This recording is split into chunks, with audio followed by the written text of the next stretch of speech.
The MHRA is the regulator of medical devices in the UK and is responsible for overseeing investigations into adverse events and promoting the safe use of devices. In August 2023, a national patient safety alert was issued by the MHRA regarding risk of entrapment or falls when using a range of medical equipment, notably including beds and side rails. This video will address the origins of the NPSA, including the various factors that need to be considered to ensure patient and staff safety is maintained.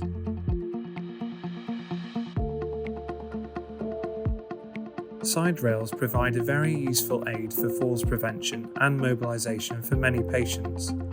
However, when they are used inappropriately, they can cause falls, entrapment, and entanglement, as well as restrict free movement. Falls can occur if a patient climbs over the side rails to exit the bed, whereas entrapment can occur between various moving parts of the bed frame and rails, or between a bed and a wall. Correct application of the side rail is essential for reducing both falls and entrapment risks.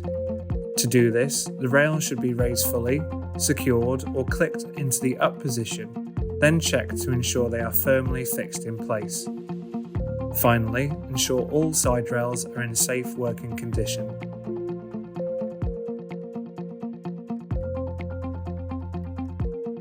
There are two international standards for medical beds, which include requirements for acceptable gaps in order to reduce entrapment risks.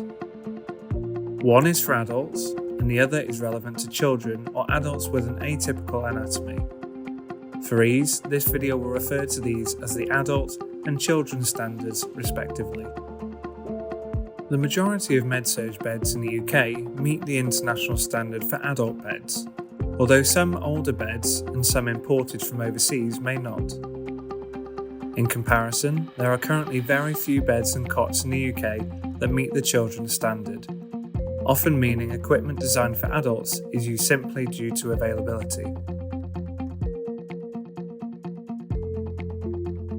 This may result in additional actions including accessories such as compatible bumper pads or mattress squabs being used to reduce and fill gaps, a decision to not use the side rails and instead leave the bed in its lowest position, enhanced observations.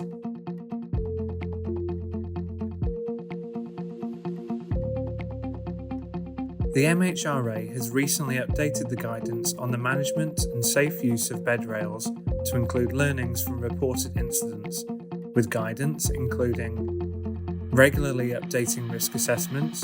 The frequency will vary depending on the patient and their circumstances. This will likely be more frequent for children. Also, updating whenever equipment or the patient's clinical condition has changed. For example, a change of mattress, reduction or improvement in weight or mobility, and a change in mental state, for example, increased confusion or delirium. The NPSA has stated that all applicable staff should undergo training relevant to their role. This must be completed within 12 months from the day the alert was issued. Thereafter, there should be regular updates and all training should be recorded. Remember, Medstrom is here to support you. Please get in touch if you have any questions on Medstrom beds and side rails relating to the international bed standards.